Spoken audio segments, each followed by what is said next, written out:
Yo era estudiante y cuando me gradué me dijeron que tal vez con mi currículum y mi mentalidad y porque me apetecía trabajar para el Estado, debería conocer o ser presentado a gente de la DGSE. Soy civil. Nunca he estado en el ejército. Trabajaba en el sector privado antes de entrar en la DGSE. Supongo que mi experiencia profesional era una gran ventaja y siempre me había interesado la geopolítica y las relaciones internacionales. Era una joven inquieta y estaba soltera y este trabajo me resultó muy tentador.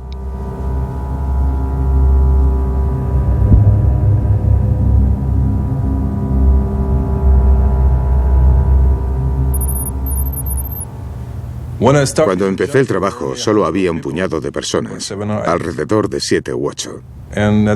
Y en ese momento el director de operaciones ya tenía la intención de aumentar las competencias del servicio y de ampliar su cometido. Así que empezó a darme carta blanca en todos los niveles, en particular en las nuevas contrataciones. El trato es que nadie sabe de esto aparte del director de operaciones, el director general y, por supuesto, yo mismo. Suelo reunirme con ellos en mi despacho anónimo de la DGSE. Les hago preguntas, en definitiva, intento conocerlos un poco mejor. En realidad, no les estoy vendiendo nada a ellos, son ellos los que intentan venderse a mí. Me dijeron, no puedo decirte lo que vas a hacer allí, ya que no estás contratado todavía. Es solo una entrevista preliminar, pero puedo prometerte que no te aburrirás. Pero conlleva sus riesgos. Antes yo era analista. Me dijo, de todos modos, la mayor parte de las veces serás tú quien elija tus misiones. Solo hay 2 líneas que no debes cruzar. No te dejes atrapar y sé productivo. De esa manera, tus superiores tendrán un fe total en ti. Sinceramente, no me dijo mucho. En realidad, casi nada. Esto es lo que hay. Si te interesa, te presentaré a alguien que te dirá más. Así que le dije que sí. Por supuesto que me interesa, aunque no me hayas contado nada.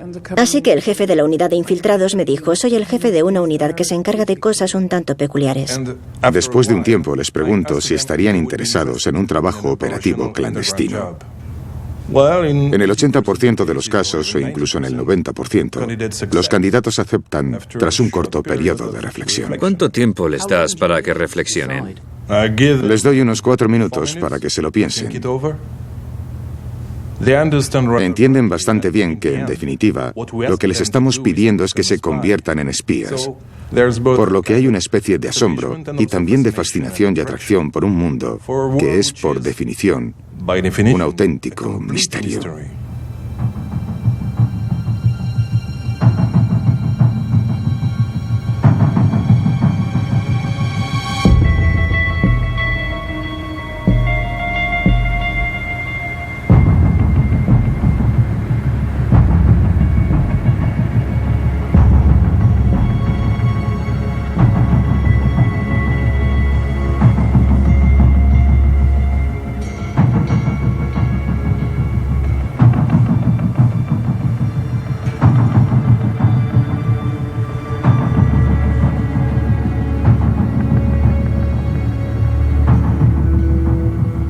Puede que suene raro, pero me metí en esto sin saber de qué se trataba. Conocemos los objetivos, pero sabemos que va a ser un servicio sin red de seguridad y donde no hay cobertura diplomática. Entonces conocí a otro agente encubierto que me habló de los riesgos y las limitaciones. En nuestra vida viajábamos al extranjero para una misión. Es una decisión importante, con grandes responsabilidades. Me fui de excursión a la montaña durante una semana y cuando volví dije, me apunto. Me saltaré los detalles sobre los centros de evaluación. No sabía nada del departamento de infiltrados. Sabía que había un grupo dedicado exclusivamente a recopilar información. Sabía que había un servicio relacionado con las operaciones, pero no sabía nada más de ese servicio que estaba en sus comienzos, que nadie había mencionado nunca, y que en ese momento no aparecía en ninguna parte de los organigramas a los que teníamos acceso. Les pedimos que vengan a París. Alquilamos una habitación de hotel y luego el candidato es evaluado durante un periodo de 2 a 3 semanas. Después de eso hay un periodo de 10 a 12 días de entrenamiento de campo, donde los candidatos están en el mundo real. Por ejemplo, la prueba en la que te piden que... Es una prueba que todo el mundo conoce gracias a la escena de la película Spy Games, en el que piden a Brad Pitt que aparezca en la ventana de un piso. Sabemos que la ventana en cuestión puede estar en el piso o la oficina de cualquiera, y no hay absolutamente ninguna complicidad con las personas que viven o trabajan allí. Mi instructor me señaló un edificio y me dijo, ¿ves el tercer piso? Dije sí. Y me dijo, pues tienes 15 minutos para aparecer en esa ventana con un vaso de agua en la mano. ¿Por qué? Pregunté y me dijo, la cuenta atrás ya ha comenzado. Y entré. ¿Tardaste 15 minutos o...? No, fui mucho más rápida. El reto no consiste en hacerlo bien o en fracasar, sino en ver cómo reaccionas ante determinadas situaciones, comprobar tu resistencia física. Los días de evaluación comienzan temprano y terminan tarde. Son particularmente intensos. No duermes mucho. No sabes lo que vas a hacer de un día para otro. Te siguen, te observan. También tienes que acostumbrarte a vivir solo, que para mí es el aspecto clave de la vida de la agente encubierto. A veces, tras unos días, te das cuenta de que no estás hecho para este trabajo y de que es mejor que lo dejes. No puedes soportar el pasar por ese sufrimiento intelectual sobre el terreno durante 4, 5, 10 años. Por eso, el mecanismo tiene que ser claro y totalmente transparente para ambas partes. No queremos tramposos, no queremos mentirosos. Básicamente queremos gente que sea fundamentalmente sincera desde un punto de vista intelectual. Y si su valoración es positiva, le pregunto al candidato por última vez si todavía sigue dispuesto a unirse a nuestra división. Por lo general dicen que sí. Y en ese momento es cuando les impongo una serie de condiciones o de reglas.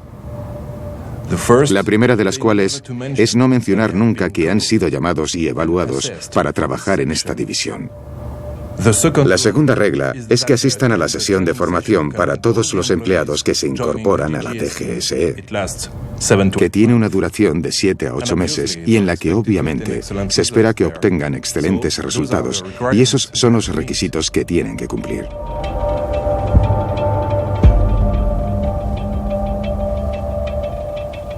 Estarás un poco aislado, estarás menos presente en la oficina central, lo que resulta bastante normal, e incluso estarás completamente ausente. A veces nos vemos entre nosotros, dependiendo de cuándo salimos en una misión y cuándo regresamos. Pero todo está muy compartimentado. Por ejemplo, no conocemos la identidad de los otros agentes encubiertos.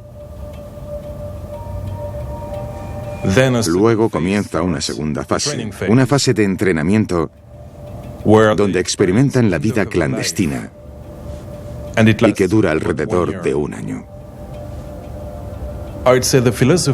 Yo diría que la filosofía consiste en que los candidatos se acostumbren a volverse invisibles donde quiera que estén.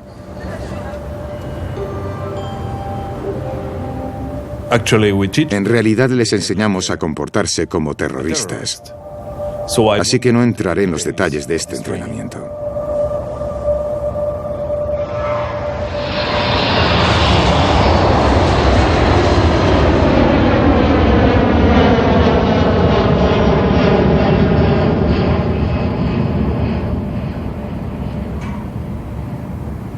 Uno de los primeros ejercicios que llevas a cabo consiste en completar una simple misión de inteligencia en el extranjero y regresar.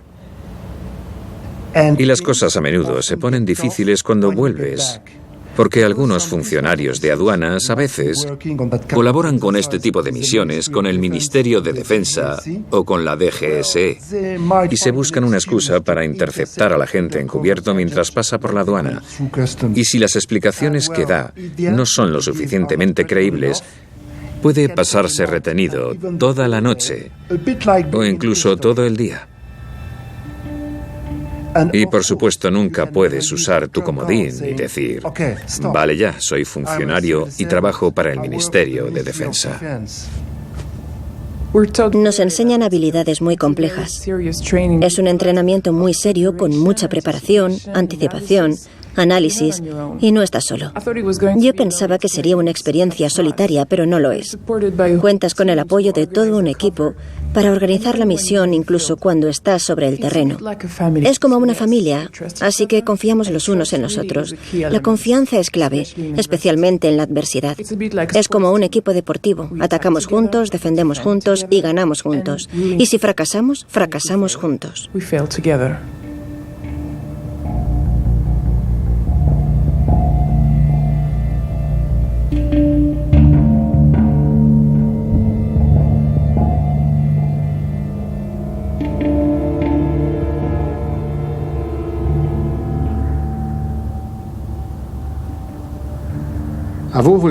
Siempre me ha atraído mucho el mundo de la inteligencia, trabajar en la sombra.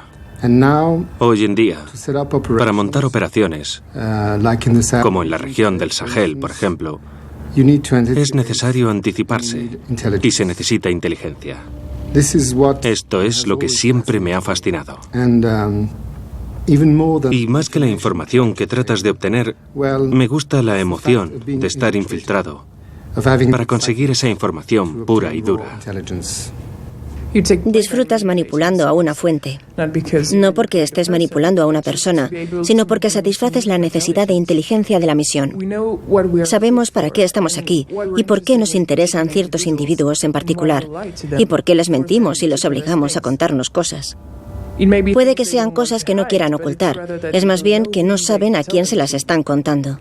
Nuestro cometido es servir a los intereses del gobierno francés, y a menudo es por razones de seguridad. Es un placer servir a la misión. No me imagino que se pueda elegir este tipo de carrera sin tener cierta dosis de patriotismo innato. Pero también hay otras motivaciones. Puede ser simplemente el gusto por la aventura, o por hacer cosas extraordinarias. También hay una especie de perversidad, hacer lo que está prohibido. Creo que hay una especie de reto para demostrarte a ti mismo que puedes vivir otra vida y ser totalmente válido y convincente. Estamos aquí para conseguir información, no para forzar a alguien a que nos la dé. Al contrario, eso es lo opuesto al trabajo encubierto. Engañamos a alguien para que nos la dé.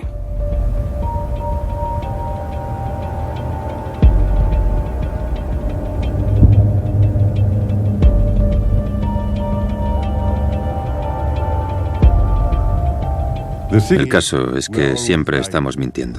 Mentimos cuando estamos de incógnito y también mentimos a nuestra familia, amigos y a toda la gente que nos rodea.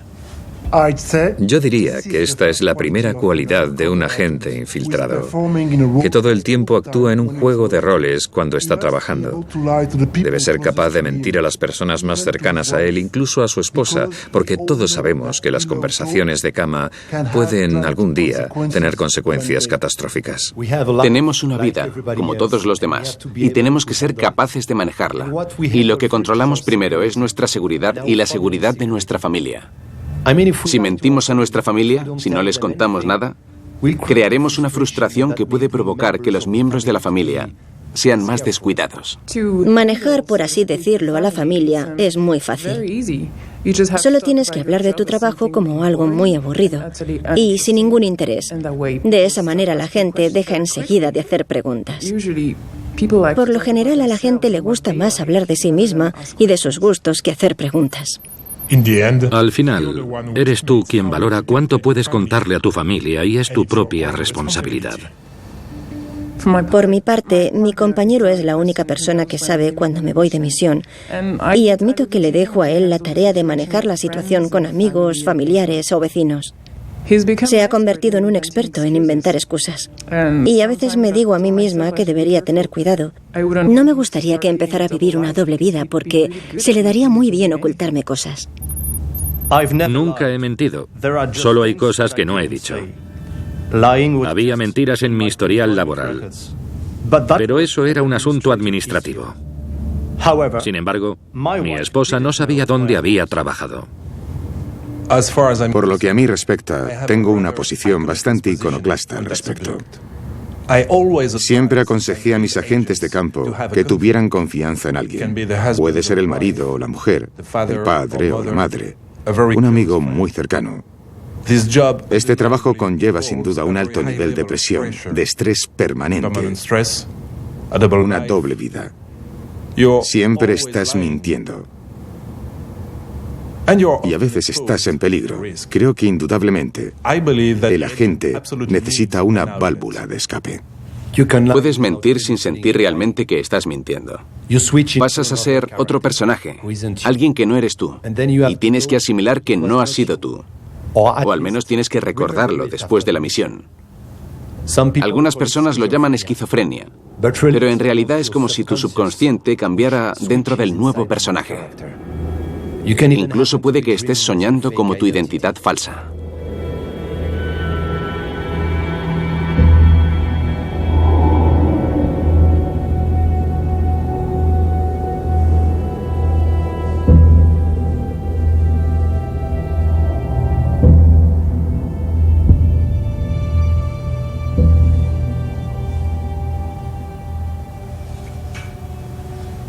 Reunir inteligencia implica asumir riesgos y a veces te acercas peligrosamente a los límites de la ética, que es una línea muy confusa.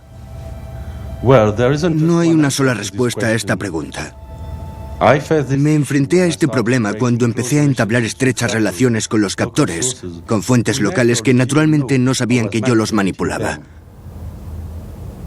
Así que tuve que cortar el contacto con algunas personas muy de repente, y esas personas no entendían por qué.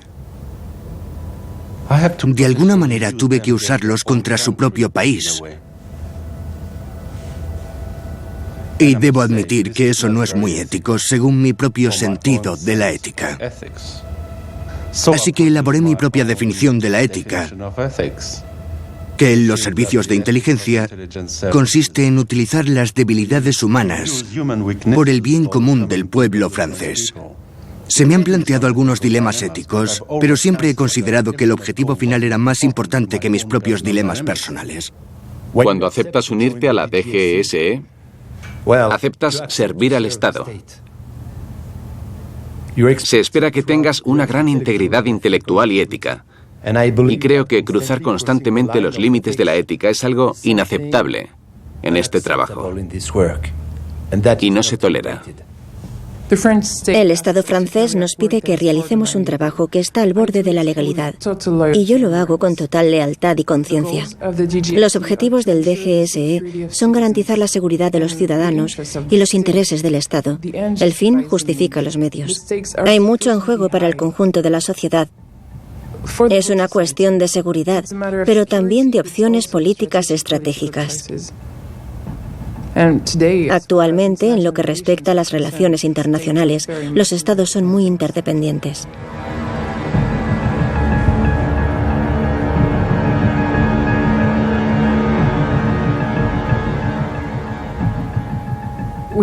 Elegimos usar una tapadera.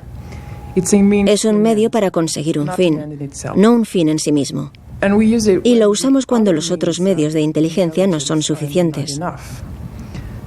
Pero estas son decisiones que son bastante confidenciales. La ventaja de una misión encubierta es que se trata de un servicio a medida. Lo configuramos especialmente para estar lo más cerca posible del objetivo. Intentamos introducir a un agente de campo en una zona de interés, con la idea de que pueda trabajar allí durante varios años. Necesita superar la primera dificultad, que supone enfrentarse a las posibles preguntas, tales como ¿por qué ha venido aquí? Este es un país en guerra o en crisis. ¿A qué ha venido? Y la segunda dificultad es la duración, es decir, necesita formar parte del paisaje. entablar relaciones al nivel adecuado para obtener el tipo correcto de información. Tiene que ser en una zona o en un sector que sea de interés para las autoridades políticas durante varios años.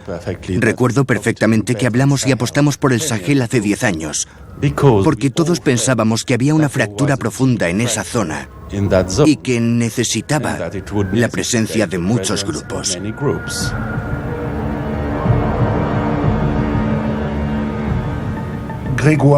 Grégoire, que era el líder de la sección de infiltrados cuando me uní, era un auténtico visionario porque se las arregló para infiltrar agentes como yo en 3 zonas importantes, entre 1 y 3 años, antes de que estallaran las guerras. Fue el caso de Afganistán, de Irak y también de la República Democrática del Congo.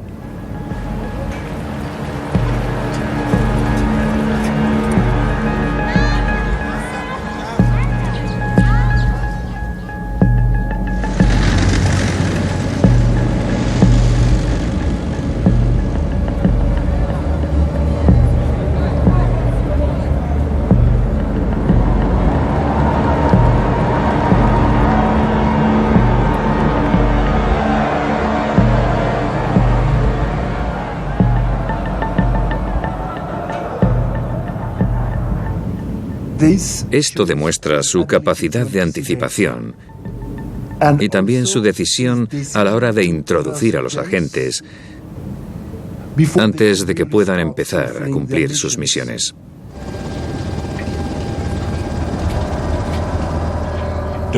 El cometido principal de la sección de infiltrados es entrar en contacto con los movimientos rebeldes. Estos movimientos a menudo se encuentran en una posición de debilidad frente al gobierno de ese país. Por lo general, nos dan la bienvenida y sabemos que es una gran oportunidad para conseguir información directamente sin alteraciones. Yo me he encontrado muchas veces en situaciones extremas, muy cerca de casos de genocidio y a menudo en medio de un contexto dramático, con hambrunas y ataques a la población civil.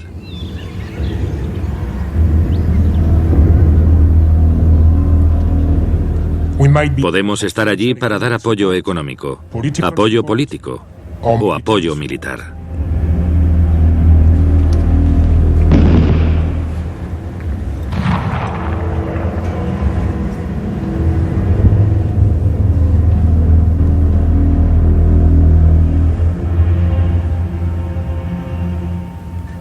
Francia se enfrenta a una amenaza terrorista con un nivel de violencia que no se había visto desde hace muchos años.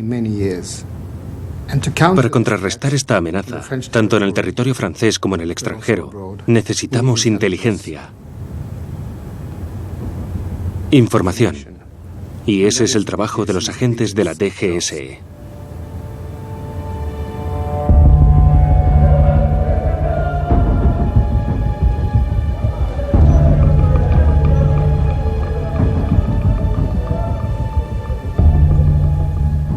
El mayor problema en aquel momento eran los campos de entrenamiento. Eran los comienzos del movimiento islamista. Y fue entonces cuando le pedimos a Massoud que nos ayudara a luchar contra esos campos, porque estaba totalmente convencido de que eran incompatibles con el Islam y con el desarrollo de su país. Y tenía razón, porque al final pagó con su vida. Nos dijo lo que estaba a punto de suceder y que un escenario así contra él y contra Afganistán iría seguido, sin duda, de un sangriento ataque contra Occidente. ¿Se pudo haber previsto el dramático atentado del 11S en Estados Unidos?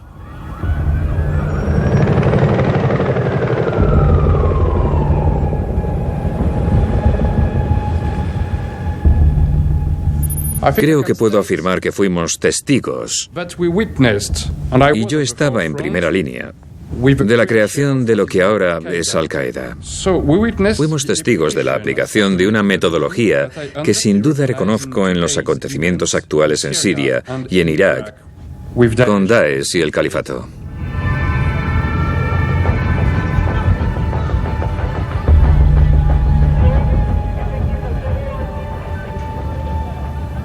Como conocíamos este modus operandi, podríamos haber sido capaces de detenerlo si hubiéramos querido intervenir y atacar en ciertos lugares y a ciertas personas en determinados momentos.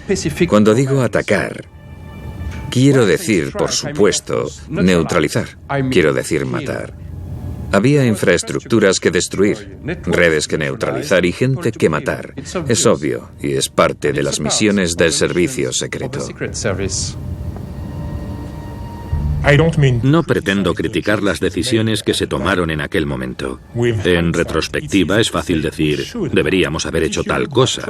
Pero si miramos atrás hace 20 años, ¿qué representaba Afganistán en ese momento? Había muchos otros problemas en otros lugares mucho más problemáticos que amenazaban más directamente los intereses franceses. Afganistán no era una preocupación para Francia. Aunque Massoud nos hubiera dicho que si no le ayudábamos tendríamos el mismo problema algún día, era difícil convencer a los mandos franceses porque siempre había otras prioridades y Afganistán, en ese momento, no era la prioridad número uno.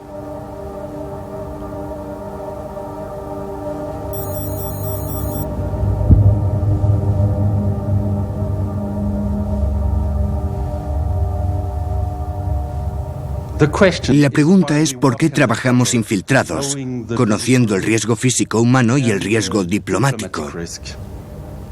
Si un agente posicionado, es decir, con una tapadera diplomática, un diplomático, un espía en una embajada, es sorprendido con las manos en la masa, será expulsado y sus fuentes locales podrían acabar encarceladas o algo peor.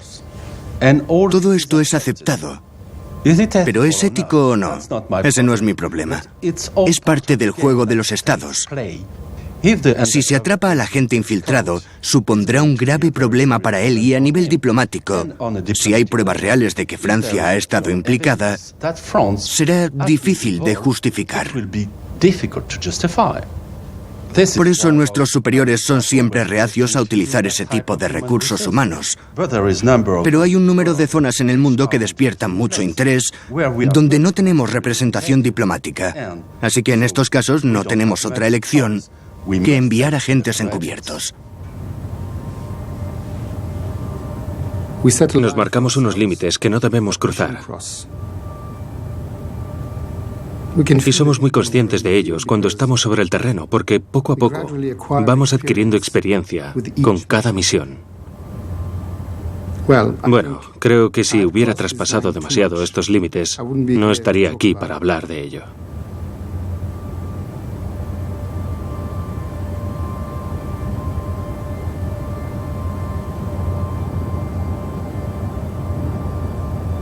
Denis, c'est moi. C'est ta femme qui te parle. Je passe ce message à la radio en espérant que tu m'entendes, là où tu te trouves quelque part en Somalie. Je veux te rassurer, te dire que nous allons tous bien. Les enfants vont bien, ils sont solides, ils travaillent très bien à l'école et sont en parfaite santé. Ils pensent beaucoup à toi, ils sont très fiers de leur papa. Tes parents vont bien également. Nous sommes tous très entourés. On prend soin de nous et surtout n'aie aucune inquiétude là-dessus, aucune vraiment, Denis. Nous t'aimons et tu nous manques énormément. Alors prends soin de toi, Denis, et surtout de ta santé. J'ai confiance en toi, en ton mental et en ta solidité. Tout cela, tu nous l'as transmis. J'espère que ce message arrivera jusqu'à toi et t'aidera à tenir. Nous sommes tous avec toi, tous. On ne lâche rien, et tu me connais, je ne lâche rien. Il te faut rentrer maintenant, nous attendons tous ton retour. Tu nous manques. Nous t'embrassons bien fort, nous t'aimons. Je t'aime, Denis. Je suis avec toi chaque jour qui passe. Aie confiance. El secuestro duró 3 años. En estos casos hay que explorar cada pista. La gente está allí para analizar la inteligencia, informar al director general, 24 horas al día, 7 días a la semana. Es particularmente agotador. Y cuando uno de nosotros está en una situación difícil, todo el personal de la DGSE está con él. Todos nosotros. Dans l'actualité ce soir, l'information est confirmée par le Quai d'Orsay. 2 Français ont été enlevés en Somalie. À la réception de leur hôtel, ils s'étaient enregistrés comme Denis et Marc. Officiellement, 2 journalistes français en reportage à Mogadiscio. En fait, des agents de renseignement, leur enlèvement a pris moins de 10 minutes.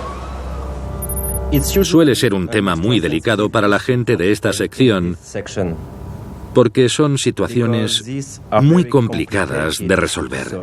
Hemos estado buscando una solución a este problema. Eso es todo. Esperamos que termine bien. Voici les premières revendications des ravisseurs, un communiqué en français qui demande l'arrêt du soutien militaire de Paris au gouvernement somalien.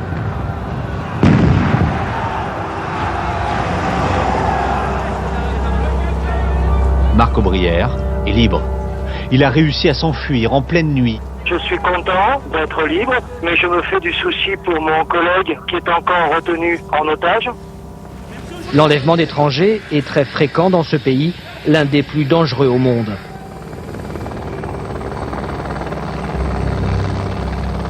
Les services secrets ont réussi à le localiser.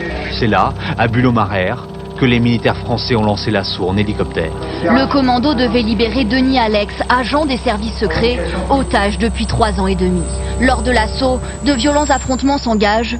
Le sort de Denis Alex reste incertain. Les Chebab affirment que l'otage est toujours en vie.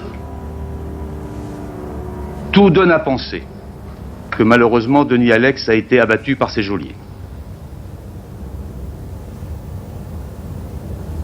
Terminó mal para él. Pero tenía que terminar. El mayor miedo es el secuestro porque los secuestradores saben exactamente quién eres, lo que significa que vas a pasar por momentos muy complicados. Esto es lo peor que le puede pasar a un agente encubierto. Así que no exteriorizamos nuestro dolor. Una vez que has trabajado para la unidad de infiltrados, sabes perfectamente en qué condiciones se ha ido y cómo decidió poner en peligro su vida para garantizar la seguridad de su país. Es, obviamente, en esos momentos, cuando piensas en lo que representa este compromiso. Puede sonar demasiado franco, pero desafortunadamente estos son los riesgos del trabajo. Y cuando un agente dice que sí, conoce perfectamente los riesgos y no puede cambiar de opinión después. Era un hombre muy estable y tranquilo. Muy sensato.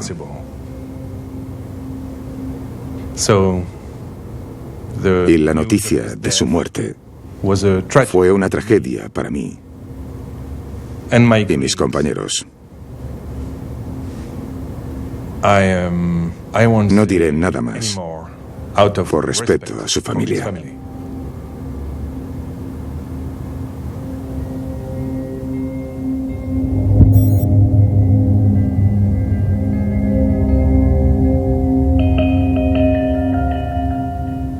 Hay que tener en cuenta que una de las misiones de la DGSE es la diplomacia paralela. Hay que tener cuidado con esta palabra que puede significar todo. En todas las embajadas donde he trabajado encubierto, el embajador siempre me ha pedido que hiciera los trabajos sucios, como se suele decir, además de mi trabajo en la DGSE, aunque a menudo se solapan. Eso conlleva hablar con los matones y la gente de mala reputación. Y por una razón muy sencilla, no es bueno para su reputación que se les vea con gente de la que los políticos franceses reniegan y critican. Y sin embargo, a veces es importante escuchar a estas personas y dar mensajes muy claros, como en el caso de los talibanes, por ejemplo. Alguien tenía que estar allí para escucharlos. Desde el momento en que los talibanes tomaron Kabul, perdimos nuestra representación diplomática y los talibanes controlaban alrededor del 80% del territorio, lo que me permitió reunirme con los líderes políticos talibanes durante unos meses. No hay nada de escandaloso en establecer contacto con gente con la que no puedes reunirte de manera oficial. Incluso creo que es un error no hacerlo, aunque defiendan valores e ideas totalmente opuestas a las nuestras.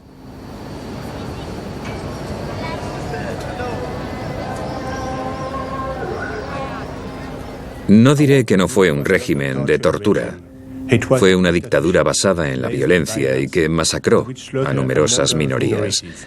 Pero al mismo tiempo fueron reconocidos por 3 países: Arabia Saudí, Qatar y Emiratos Árabes Unidos. Tienen una representación no oficial en las Naciones Unidas, en Nueva York. Puede que tengan mala reputación, pero la realidad es que hay muchos canales de comunicación con ellos.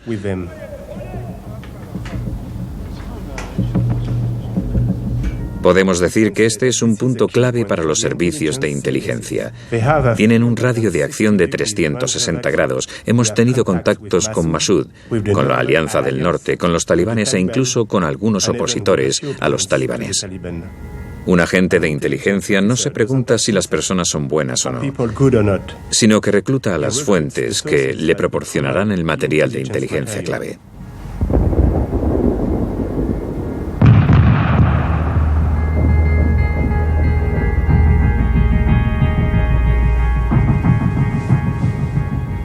No me avergüenza decir que yo era pro Massoud y lo supe de inmediato. Y fue mejor así, porque de lo contrario, él o sus informadores nunca me habrían hablado de esa manera. No estoy haciendo proselitismo cuando digo que Massoud era el hombre ideal para esa situación. Al igual que yo era pro Massoud, algunos de mis colegas eran pro talibanes, y eso es normal. La sección de infiltrados no ofrece análisis geopolíticos. Siempre les decía a mis agentes que éramos como una flota de pesqueros de arrastre en busca de pescado. Lo descargamos en el muelle y ahí hay gente para revisarlo. Nosotros reunimos información, se la damos a la dirección de inteligencia, que tienen los recursos necesarios, tienen analistas, y es su trabajo separar la información buena de la mala. Insisto, debemos tratar de ser objetivos y no simpatizar con la causa de la gente con la que nos encontramos. No es nuestro trabajo. Nuestro trabajo es entender lo que está pasando e identificar a las fuerzas en acción o a las fuerzas en crecimiento y traer de vuelta información sobre la situación en una zona determinada. La percepción individual que podamos tener debe seguir siendo un juicio personal, independientemente de lo que el Estado francés pueda decidir hacer con un grupo determinado o con una zona en concreto. Por supuesto que podemos tener una opinión, somos ciudadanos.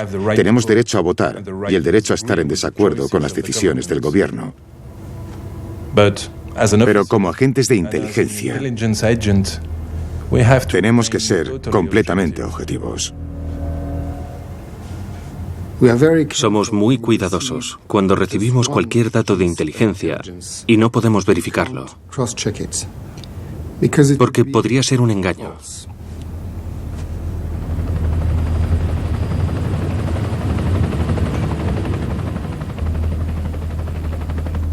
La presencia de armas químicas en el arsenal de Saddam Hussein nunca ha sido probada.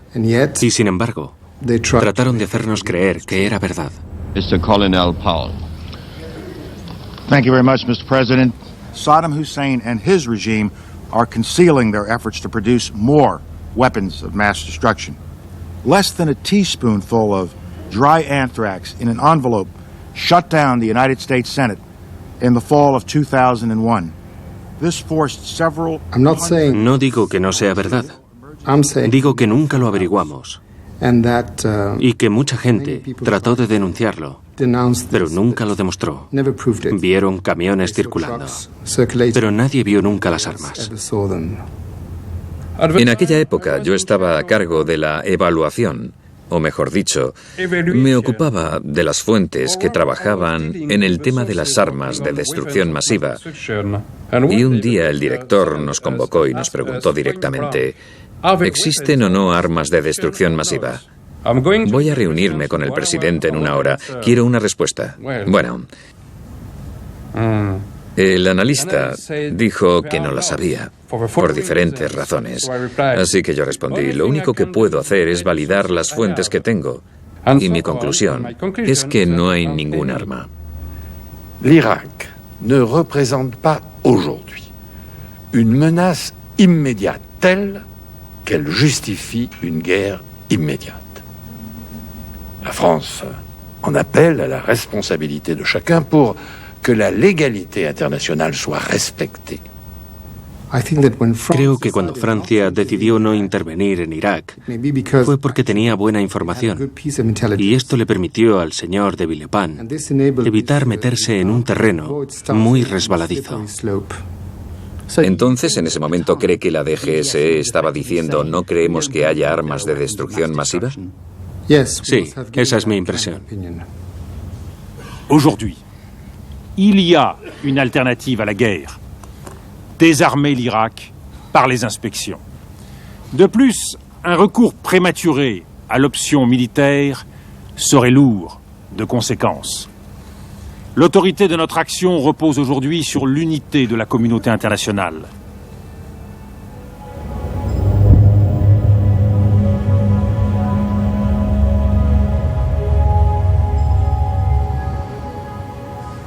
Aline era una de las jóvenes agentes que recluté.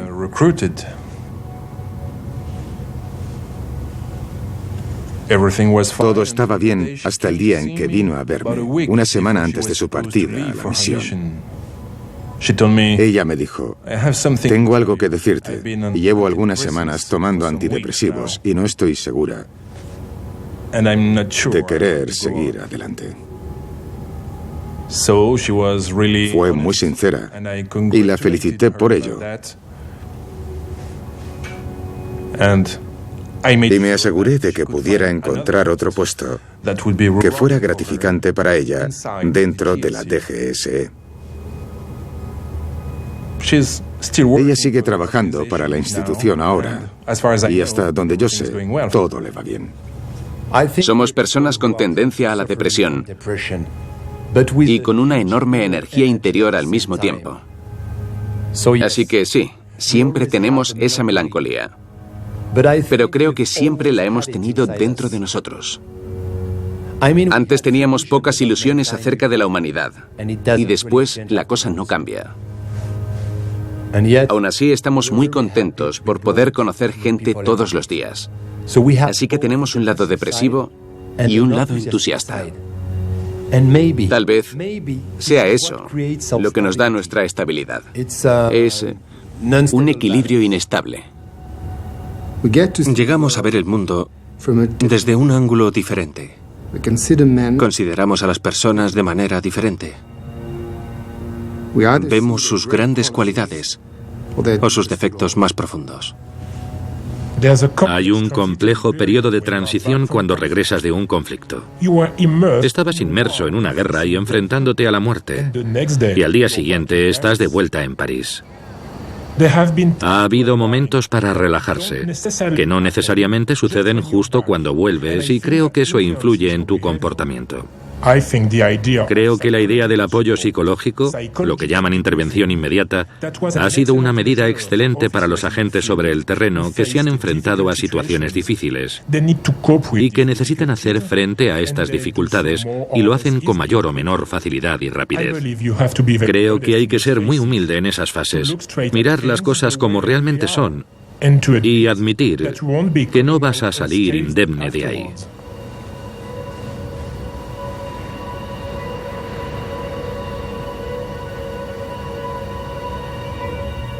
Hay un contraste muy grande entre lo que experimentaste durante tu misión y lo que encuentras cuando regresas a Francia. Y no me refiero solo a tu relación. Todo puede parecer aburrido. Personalmente creo que no es solo ese tiempo fuera lo que conduce a ese tipo de rupturas, ni solo los incidentes de la vida, sino que es también la dicotomía entre dos vidas que puede llevarte a tomar esa decisión. Puede ser difícil de manejar cuando se tiene una familia. Yo, por ejemplo, tenía mujer e hijos a los que no veía durante meses. Y luego vuelves y tratas de dar una vaga explicación de dónde estabas. No profundizas demasiado en los detalles. Y es algo que no le interesa a nadie durante, por ejemplo, una cena con amigos. Estás entrenado para ser introvertido. Borras instintivamente los elementos destacados o excitantes que te darían demasiado protagonismo. Y esto crea mucha frustración porque no puedes compartir nada. Y los únicos con los que sí puedes compartir tu experiencia son los que estuvieron contigo ahí fuera, la gente de nuestra sección clandestina.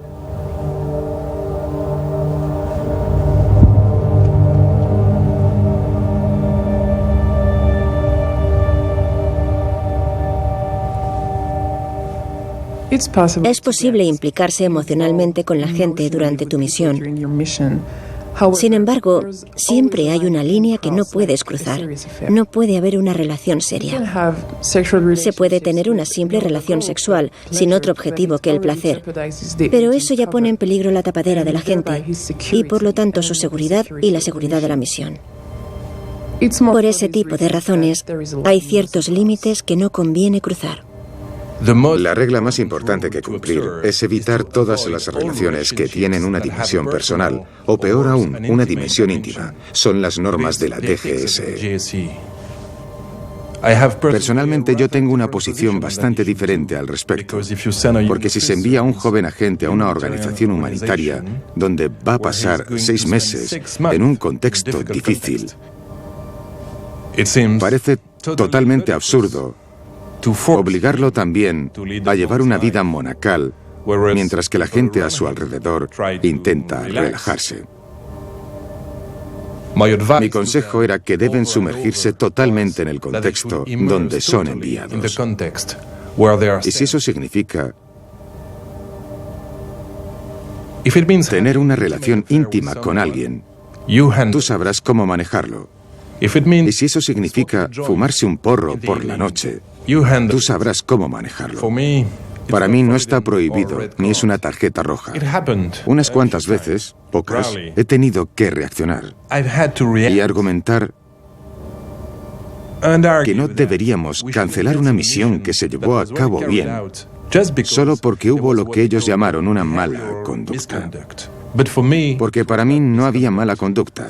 En mi opinión, habría sido totalmente irresponsable y habría puesto en peligro aún más a nuestros agentes. Porque no se puede cancelar una misión y una operación de la noche a la mañana sin una buena razón. No se puede salir de un país donde se tienen intereses de inteligencia sin dar una razón válida. ¿Diría entonces que al final ese agente en particular tuvo que pagar un precio muy alto? Tuvo cierto coste en su carrera. ¿Y eso se sigue considerando una mala conducta? Absolutamente, al menos para las autoridades. Sí, pero no estoy de acuerdo una vez más. Aquí tratamos el núcleo de la cuestión, que es la relación entre el jefe de servicio y el agente. Tiene que basarse en la confianza total. De lo contrario, no vale la pena. A mí lo que me interesa es saber si en un momento preciso el agente se encuentra bien mentalmente o no, si tiene algún problema. Y es entonces cuando ese vínculo de confianza es tan importante. Decidí dejar la actividad clandestina simplemente para tener una familia. No es compatible con el trabajo encubierto, así que tienes que elegir entre las dos. No es una decisión fácil, porque sabes que cuando dejas este trabajo, se acabó. Necesitas casi tanto valor para unirte como para dejarlo.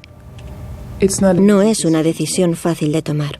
Es importante saber cuándo irse. Saber que es el momento adecuado para dejarlo. No puedes ser un agente encubierto toda tu vida. Es imposible. En un momento dado, sentí que tenía que dejarlo y hacer otra cosa. No creo que me equivoque si digo que la DGSE tiene la tasa más alta de divorcio en la institución militar. Obviamente es el resultado infeliz del estilo de vida y del trabajo que llevamos a cabo.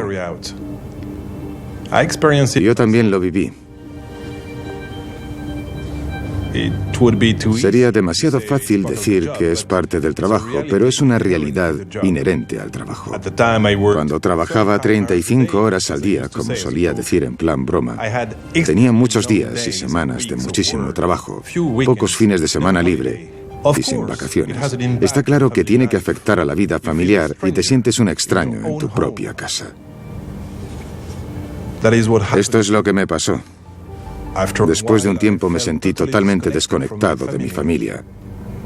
Y ya no entendía de qué hablaban durante la cena.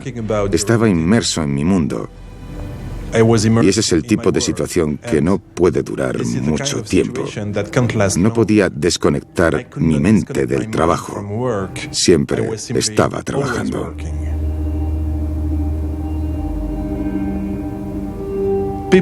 La gente habla de deportes extremos. Bueno, pues también hay trabajos extremos. Este trabajo es uno de ellos. Sabemos que ponemos en peligro nuestra vida, nuestra libertad o nuestra integridad física, pero también nuestra vida familiar. Todo forma parte del paquete. No puedo decir si ha merecido la pena. Cada uno tiene su propia respuesta. Es una pregunta demasiado personal. Y no se puede decir simplemente que es malo para mi familia y es bueno para la nación, o al revés. Es mucho más complicado que eso. ¿No se arrepiente cuando mira al pasado? La palabra arrepentimiento no forma parte de mi vocabulario. Tomamos decisiones y las asumimos y asumimos las consecuencias.